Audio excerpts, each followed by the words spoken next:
नमस्कार, मैं श्यामगिरी। आज के कार्यक्रम में आप सभी दर्शकों का स्वागत है।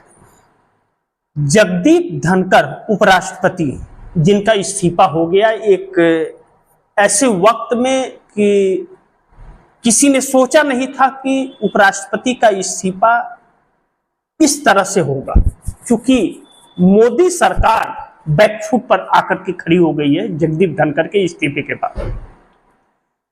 लेकिन अब जो जगदीप धनखड़ को लेकर के अलग अलग तरह की बातें निकल रही हैं, कहा यह भी जा रहा कि जगदीप धनखड़ को नजरबंद कर दिया गया है, और कहना भी यह लाजमी है क्योंकि उनका किसी से मिलने की कोई खबर नहीं है। ना तो मीडिया उनके पास पहुंच रही है, ना तो वह किसी दोस्त से मिल पा रहे, ना किसी पार्टी से मिल पा रहे, ना कोई नेता गया हुआ। और कहा जा रहा है कि उनके सभी चीजों को सील कर दिया गया, 2 कमरे में रखा गया। अब कितनी सच्चाई है यह वक्त बताएगा। लेकिन अब इसमें एक अलग ट्विस्ट आता हुआ नजर आ रहा है। कहा यह जा रहा है कि जगदीप धनखड़ मोदी सरकार को गिराना चाहते थे और उस पर बहुत तेजी से काम कर रहे थे।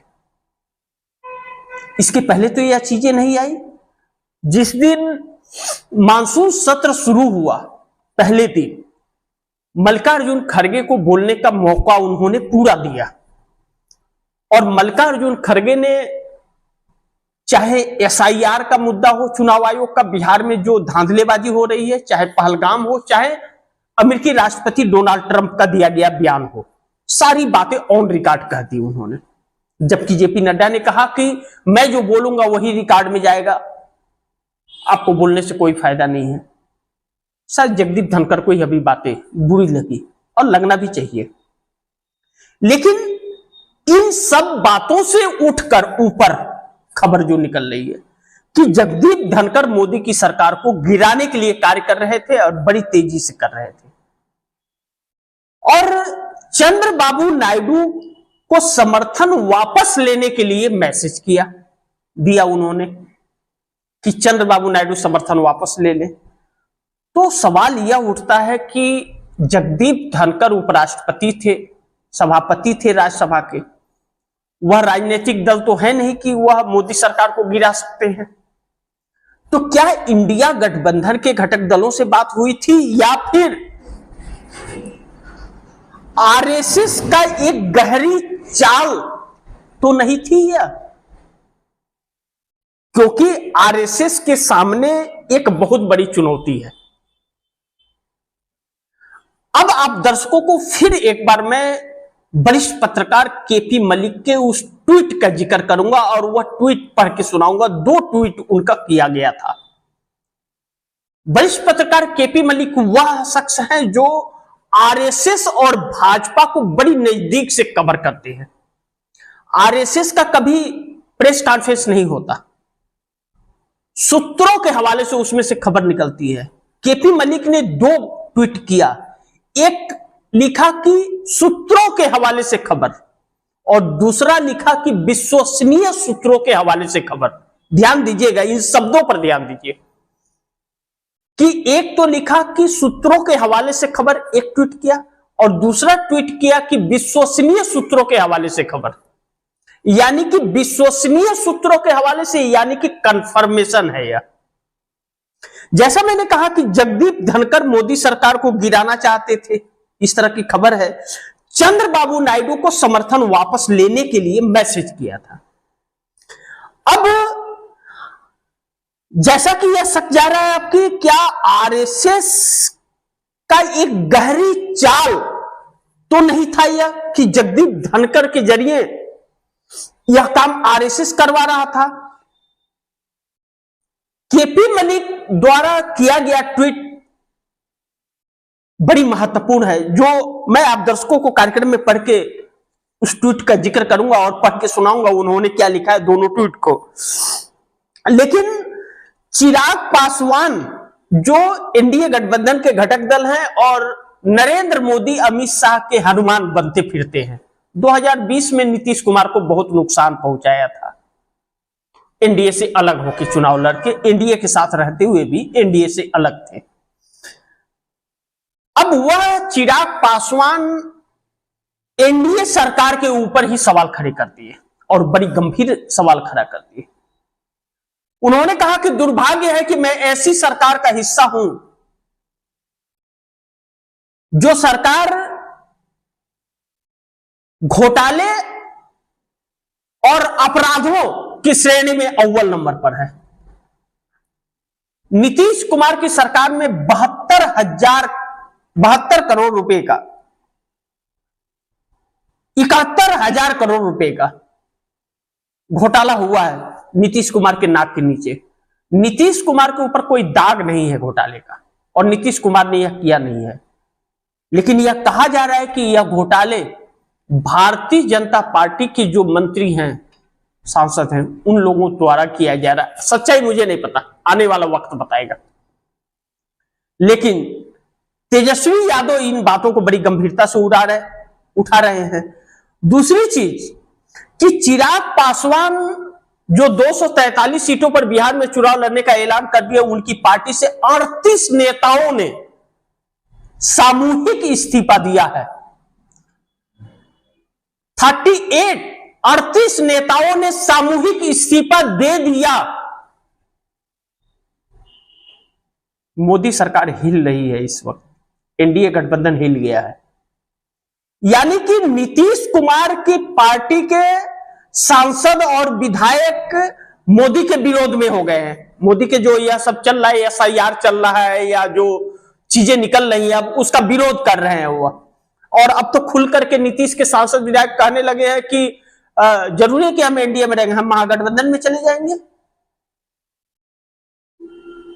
यह साफ कहने लगे, यानी कि विरोध कर दिए हैं। और 38 नेताओं का सामूहिक इस्तीफा, यह छोटे नेता नहीं है, एक बहुत बड़ा आईना दिखाया है। अब जब मोदी का विरोध सांसद और विधायक ही करने लगे हैं और एनडीए गठबंधन संकट में आ गया है, मोदी की कुर्सी खतरे में आ गई है।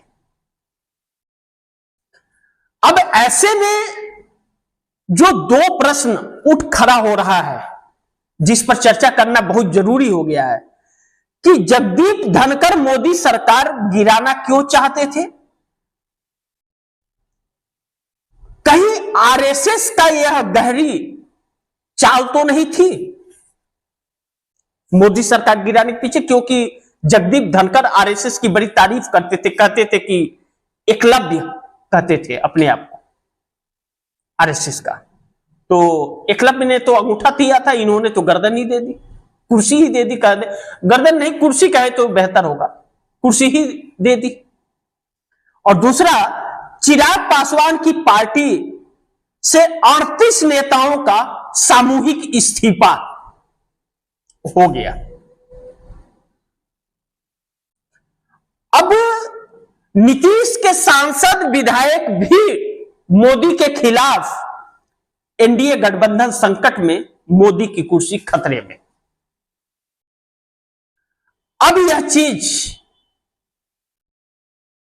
बड़ी दिलचस्प हो गई। अब जैसा कि मैंने जगदीप धनखड़ की, उपराष्ट्रपति की बात कही कि जगदीप धनखड़ मोदी सरकार गिराना चाहते थे और चंद्रबाबू नायडू को समर्थन वापस लेने के लिए मैसेज किया था, तो क्या चंद्रबाबू नायडू समर्थन वापस ले लेंगे या आरएसएस का यह गहरी चाल थी? अब आप दर्शकों को मैं केपी मलिक के उन ट्वीट्स को आप दर्शकों को दिखाना चाहूंगा और बताना चाहूंगा, क्योंकि वह बहुत महत्वपूर्ण है। यहां पर केपी मलिक ने संघ आरएसएस के सूत्रों के हवाले से जो खबर ट्वीट किया था, आप दर्शक भी केपी मलिक के ट्विटर हैंडल पर जाकर देख सकते हैं। बहुत वरिष्ठ पत्रकार हैं और आरएसएस और भारतीय जनता पार्टी को अंदर से कवरेज करते हैं। उन्होंने लिखा, भाजपा में संघ के विचारधारा वाले सांसदों में नाराजगी बढ़ती जा रही है। संघ आरएसएस के विचारधारा वाले सांसदों में नाराजगी बढ़ती जा रही है। उनका आरोप है कि प्रधानमंत्री मोदी ने कई अहम मंत्रालय उन पूर्व नौकरशाहों या कमजोर राजनीतिक पृष्ठभूमि वाले लोगों को दे दिए हैं जिन्होंने न तो पार्टी में कोई संघर्ष किया, न संघ में काम किया। आगे लिखते हैं, वर्षों की मेहनत से सांसद बने नेताओं को दरकिनार कर बिना संघर्ष वाले लोगों को मंत्री बनाए जाने से असंतोष गहराता जा रहा है। अब ये सांसद इस मुद्दे को संघ के समक्ष उठाने के बाद कुछ निर्णय लेने का विचार कर सकते हैं। जैसा कि कई दिनों से मैं सामूहिक इस्तीफे की बात कर रहा हूं। दूसरा जो केपी मलिक दूसरा जो लिखते हैं ट्वीट, दूसरा ट्वीट उनका बड़ी महत्वपूर्ण है।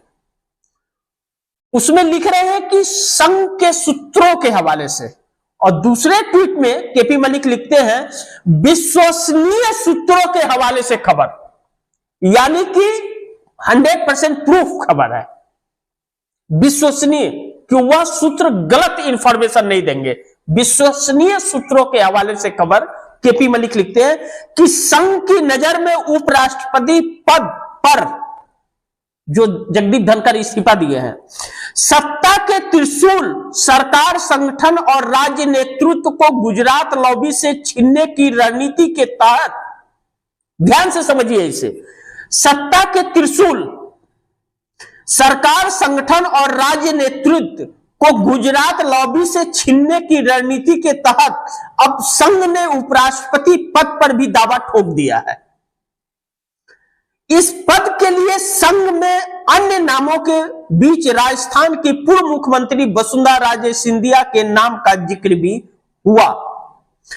अब बड़ा सवाल यह है कि अगला उपराष्ट्रपति कौन बनेगा और संघ अपनी पसंद का उपराष्ट्रपति बना पाएगा या नहीं। यानी कि आरएसएस और भारतीय जनता पार्टी में सब कुछ ठीक ठाक नहीं चल रहा है। आरएसएस यह मन बना चुका है कि नरेंद्र मोदी को हटा देना है कैसे भी करके। अब नरेंद्र मोदी को हटाने के लिए या तो इनको अपमानित करना पड़े या सांसदों का सामूहिक इस्तीफा कराना पड़े, या इंडिया गठबंधन अविश्वास प्रस्ताव लेकर के आए तो उस वक्त संघ के विचारधारा वाले सांसद वॉकआउट कर जाए या उस दिन गैरहाजिर हो जाए ताकि मोदी सरकार गिर जाए, और नहीं तो सामूहिक इस्तीफा।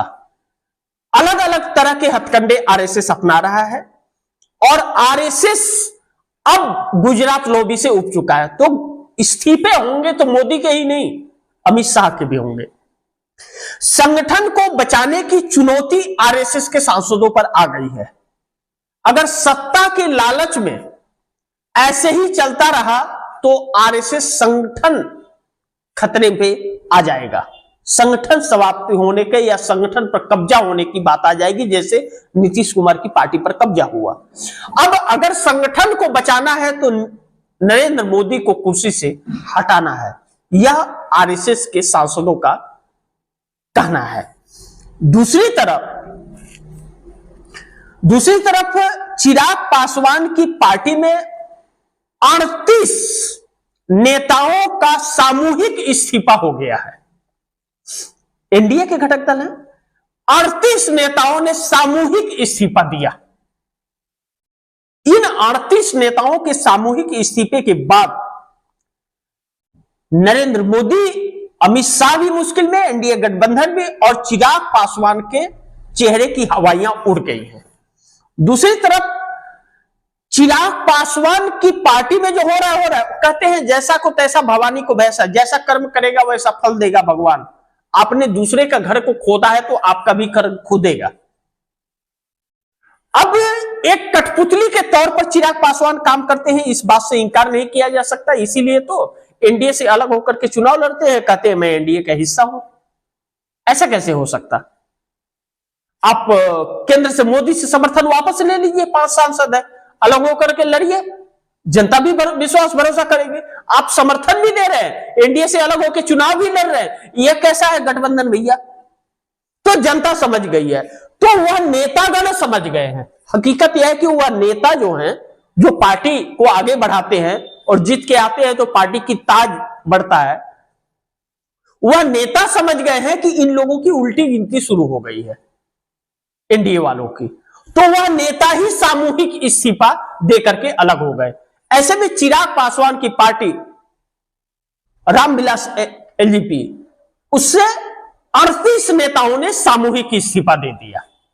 और दूसरी तरफ नीतीश कुमार के सांसद और विधायक जो हैं वह भी मोदी के खिलाफ है और उन सांसद विधायकों को संजय झा जो कार्यकारी अध्यक्ष है उन्होंने नोटिस दिया है 14 दिनों का 15 दिनों का कि कारण बताओ नोटिस। और उन लोगों का कहना है कि एनडीए में कोई धार लगा है क्या, मैं इंडिया गठबंधन में महागठबंधन में चला जाऊंगा। लेकिन सच को सच अगर कह ना सकूं तो विधायक और सांसद होने का फायदा क्या। यानी कि खुल के बगावत होने लगा है अब नरेंद्र मोदी का और एनडीए गठबंधन पर संकट गहरा गया है। बिहार में एसआईआर चुनाव आयोग द्वारा जो कराया जा रहा है वह बैकफायर कर गया है और चुनाव आयोग की धांधली खुलकर के सामने आ गई है कि चुनाव आयोग विलेन बन गया है कि आम जनता की नागरिकता ही छीनने में लगा है। जो मोदी और शाह नहीं कर पाए सीए एनआरसी के तहत वह काम चुनाव आयोग ने एसआईआर के जरिए कर दिया। आने वाला वक्त बताएगा कि कितना उल्टा पड़ा है, लेकिन एनडीए गठबंधन अब संकट में आ गया है और मोदी की कुर्सी खतरे में पड़ गई है। इस बात से इनकार नहीं किया जा सकता। आगे देखते हैं क्या होता है, जो भी होगा खबरें आप दर्शकों तक लेकर आते रहूंगा। इसी के साथ आप दर्शकों से इजाजत चाहूंगा, अगली खबर के साथ फिर हाजिर होऊंगा। लेकिन गुजारिश निवेदन है कि आप दर्शक इस खबर को ज्यादा से ज्यादा शेयर कीजिए, अपने दोस्तों को भी कहिए आगे शेयर करें। आपने अगर चैनल को सब्सक्राइब नहीं किया चैनल को सब्सक्राइब कर लीजिए, अपने दोस्तों से भी कराइएगा, अपनी राय कमेंट में जरूर दीजिएगा। मिलते हैं फिर अगली खबर के साथ, तब तक के लिए नमस्कार।